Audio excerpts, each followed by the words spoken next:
Bonjour à tous les amis, aujourd'hui on se retrouve pour une toute nouvelle vidéo sur ma chaîne YouTube. Une nouvelle vidéo, on va parler d'un sujet extrêmement épineux. Et justement, avant de revenir sur ce sujet, moi il y a un truc que je comprends vraiment pas depuis une semaine, c'est l'atmosphère autour de l'équipe, autour de la sélection nationale algérienne. C'est incroyable, on a clairement deux clans qui se sont formés depuis quelques jours. Et moi personnellement, j'ai pas envie de me mettre ni dans l'un ni dans l'autre, ça ne m'intéresse absolument pas. On a évidemment le clan des pro Belmadi qui sont assez virulents depuis une semaine. Et on a aussi un clan des pro Sadi, le président de la fédération algérienne, qui sont eux aussi tout à fait virulents. Peu importe les arguments des uns et des autres, moi je trouve ça juste ridicule l'ambiance qu'on a autour de ce débat. Alors est-ce que c'est à cause de Belmadi qui, à la fin du match face à la Mauritanie, qui est venu s'en prendre frontalement à des journalistes, et je pense qu'il aurait clairement pas dû? Est-ce que c'est la faute à Sadi qui est parti faire des petits tweets où il a tout simplement annoncé peut-être trop tôt le départ de Belmadi, et que ça aussi, ça a mis pas mal d'huile sur le feu? Franchement, moi les gars, je m'en fiche. J'en ai rien à faire que vous soyez pro Belmadi, pro Sadi. À un moment donné, on doit être pro sélection nationale, on doit être pro Algérie, on doit être pro fédération algérienne de football, on doit être pro équipe nationale, et on doit tout simplement tenter de trouver des solutions pérennes pour que la sélection nationale retrouve son standing des années 80, parce que je vous l'ai déjà dit dans une précédente vidéo, depuis 10 ans, l'Algérie n'est pas à sa place, l'Algérie ne réalise pas les performances suffisantes, n'a pas la stabilité, n'a pas la régularité aussi bien institutionnelle que sportive pour pouvoir vraiment prétendre à être une grande sélection africaine. Pour moi, faut se réveiller, ça passe aussi par les supporters qui doivent être capables de partager, de discuter, de débattre évidemment dans le respect. Arrêtez de défendre des hommes, arrêtez de défendre des clans, arrêtez de défendre des intérêts qui parfois ne vous touchent même pas. Franchement, j'arrive pas à comprendre. Il y en a qui défendent tellement Sadi, il y en a qui défendent tellement Belmadi. Je me demande, est-ce que les gars, vous recevez de l'argent? Si vous recevez de l'argent, il n'y a pas de souci. Vous êtes des salariés de tel ou tel clan, il n'y a évidemment aucun souci. Voilà, c'était une petite aparté. Je pense que c'était nécessaire de commencer cette vidéo par ce petit message. Peut-être qu'il y en a qui vont absolument rien comprendre et ils vont m'embrouiller dans les commentaires. Mais écoutez les gars, l'espace commentaire, il est à vous.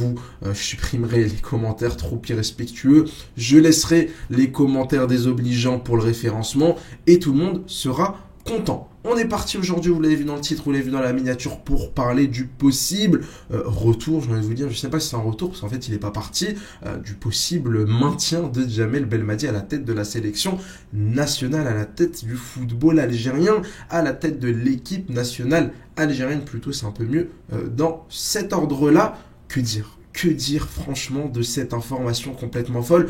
Moi je vais vous le dire, hein, à chaque fois c'est un peu l'une des spécialités des Algériens, je le sentais les gars, comme le coup franc de Mahrez en 2019, je sentais venir cette histoire clairement.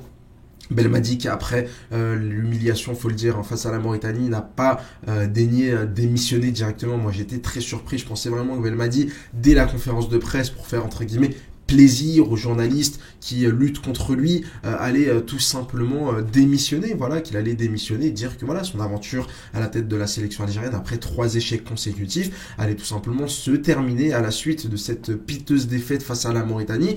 Eh bien non, il a décidé de garder la décision pour son vestiaire. Il l'aurait tout simplement dit à ses joueurs. On se rappelle de Mahrez le lendemain de la défaite qui dit que Belmadi va partir. On se rappelle évidemment de ce tweet de Sadi qui a mis pas mal d'huile sur le feu et qui est en train de déchaîner les foules, déchaîner les passions sur les réseaux sociaux.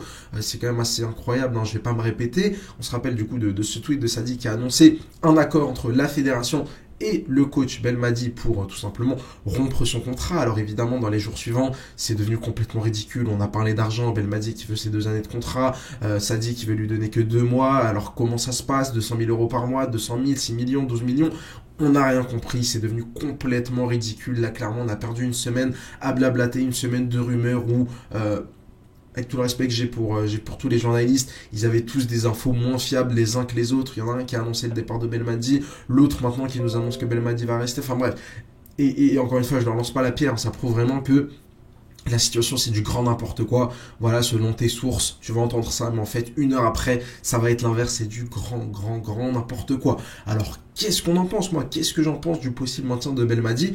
Moi, les gars, franchement, je suis contre. Je suis contre le maintien de Djamel Belmadi. Je suis contre le maintien de Belmadi pour plusieurs raisons. Déjà, la première raison, c'est les 3 échecs sportifs. Il y a un moment donné, il a une obligation de résultat. Il y a un moment donné, il a entre guillemets, un truc à rendre, que ce soit au peuple algérien qui le supporte, qui le soutient, mais aussi à la fédération. Il y a une obligation de résultat. En 2021, on a dit c'est la pelouse, on a dit c'est la chaleur, on a dit voilà c'est Japoma Stadium, etc. Ok, passons, c'est pas grave. Franchement, après 2021, très peu de personnes voulaient que Belmadi parte. Parce qu'en plus de ça, on avait 3 mois plus tard un barrage de qualification à la Coupe du Monde. On s'est dit, c'est pas grave, la CAN, on va la mettre de côté, on va se qualifier à la Coupe du Monde, on a déjà gagné la CAN, c'est pas grave, on passe au level d'après. Arrive évidemment ce barrage face au Cameroun, on gagne au Japoma, c'est fantastique, c'est extraordinaire. Et là, voilà, on se fait climatiser. Moi, j'étais au stade, on se fait climatiser face au Cameroun au match retour. C'est absolument. Voilà, c'est l'un des plus gros traumatismes, il faut le dire, de l'histoire du football algérien, cette défaite face au Cameroun.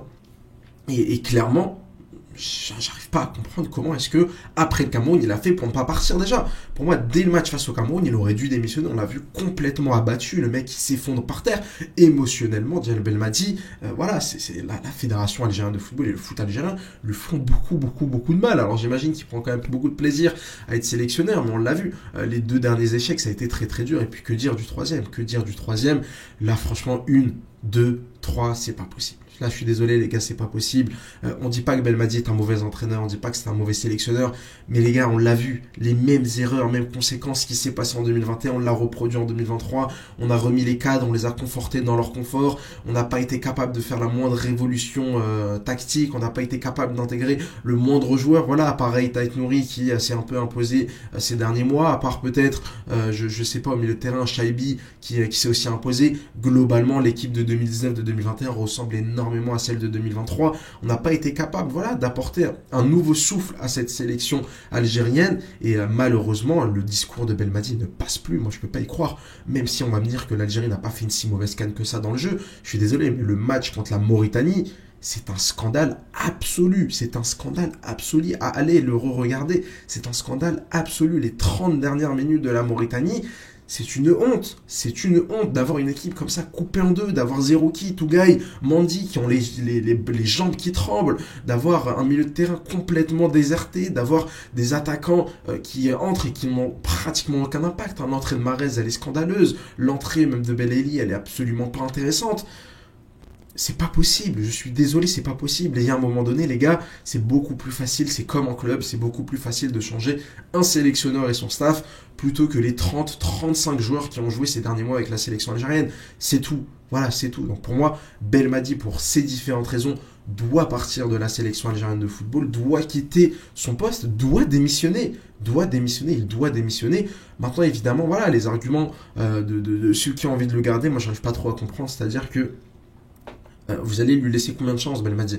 Alors évidemment que si Belmadi reste, gagne la prochaine CAN, fait au moins une demi-finale de la prochaine CAN, c'est fantastique, c'est extraordinaire, c'est magnifique. Et vous aurez raison de venir sous cette vidéo et de me faire une petite piqûre de rappel. Mais on lui a déjà laissé 3 chances. Moi, c'est ça que j'arrive pas à comprendre. Donc, c'est compliqué. Franchement, c'est super compliqué cette situation. Peut-être qu'au final, encore une fois, c'est entre guillemets une fausse information que Belmadi en fait n'a absolument pas l'intention de rester et que le souci il est avant tout contractuel et que l'histoire va se régler au tribunal arbitral du sport. Tribunal arbitral ou tribunal administratif du sport? Oula, faudrait que je révise mes classiques. Bref, au TAS du côté de la Suisse. Donc, je sais pas. Franchement, je sais vraiment pas quoi dire sur cette situation. Pour moi, c'est absolument ubuesque. Pour moi, c'est absolument lunaire que Belmadi n'ait pas encore démissionné une semaine après cette défaite face à la Mauritanie. Je ne sais pas ce qu'il attend. Je ne sais pas ce qui se passe. Est-ce qu'il a envie de rester? Et c'est pour ça, justement, que je fais cette vidéo. Faut pas oublier que parmi tous les cadres de la sélection algérienne, aucun n'a pris sa retraite internationale.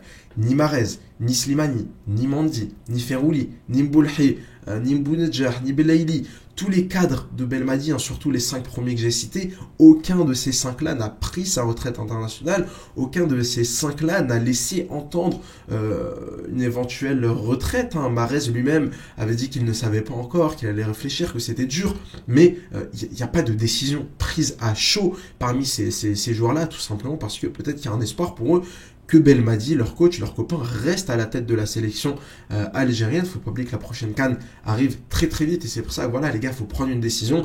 Maintenant, voilà, Belmadi, il a envie de participer à une Coupe du Monde. Peut-être que pour lui, voilà, la CAN, c'est pas si important que ça. Il se dit que la priorité, c'est surtout la qualification à la Coupe du Monde. L'Algérie est quand même bien placée pour les qualifier à la Coupe du Monde avec 6 points sur 6, 3 points d'avance sur le deuxième, sachant que tu affronteras la Guinée au mois de juin. Si tu bats la Guinée, je vais pas dire qu'on est à 90% à la Coupe du Monde, mais tu es très bien placé pour te qualifier en Coupe du Monde. Hein. Vraiment, là, tu bats la Guinée, tu gagnes tes 2 prochains matchs, tu te retrouves avec 6 points d'avance sur le deuxième, peut-être même plus, avec un peu de chance selon leurs résultats lors du deuxième match en juin. Voilà, tu auras un boulevard derrière pour te qualifier à la Coupe du Monde du côté des États-Unis, du Mexique et du Canada. Mais en attendant, moi, j'arrive pas trop à comprendre en fait comment c'est possible que Belmadi puisse rester à la tête de la sélection. On verra bien comment ça va se passer. Voilà, pour moi, c'est un grand nom. Pour moi, il faut changer. Pas que Belmadi est un mauvais sélectionneur, pas que Belmadi a fait un travail catastrophique en sélection. Mais après 3 échecs, pour moi, le discours ne passe plus. Mais après 3 échecs, pour moi, les méthodes ne passent plus. Et pour moi, après 3 échecs, il faut juste faire une seule chose, c'est démissionner. Merci pour tout encore, Belmadi. Mais à un moment donné, voilà, il faut tourner la page. Et moi, je suis très surpris, en fait. C'est là vraiment que je me suis trompé, en fait. C'est que Belmadi, il a un tel soutien populaire, les gars. Je l'ai dit sur Twitter, mais si tu fais un sondage représentatif des fans de football en Algérie, peut-être que je me trompe, hein, mais tu as 20, 30, peut-être même 40% des gens qui seraient capables d'accepter que Belmadi puisse rester sur le banc. Pour différentes raisons. Certains diront oui, mais qui pour le remplacer? D'autres diront oui, mais il n'a pas eu de chance avec l'arbitrage. D'autres diront oui, mais c'est le meilleur entraîneur qu'on a eu de toute notre histoire. Peu importe les raisons, peu importe les arguments, mais j'en suis convaincu qu'il y a une bonne partie des supporters qui seraient capables de conserver Belmadi. Alors que pour moi, voilà, à la fin du match face à la Mauritanie, j'attendais qu'une seule et unique chose, c'est que ils viennent, ils prennent le micro comme ça et qu'ils disent je démissionne. Et non, il l'a pas fait. Donc voilà, je ne sais pas comment ça va se passer dans les prochaines heures. J'espère que ça va vite se régler cette histoire, qu'on puisse avancer, qu'on trouve un remplaçant. Puis voilà, si Belmadi reste, les gars, préparez-vous parce qu'il y aura une grosse vidéo. Là, je le fais avec le sourire, mais je serais vraiment très surpris que Jamel reste. Les amis, si cette vidéo vous a plu, n'hésitez pas à mettre un petit like et à vous abonner pour ne pas louper les prochaines vidéos. N'hésitez pas à me suivre sur Twitter pour tranquillement parler football. Allez, ciao.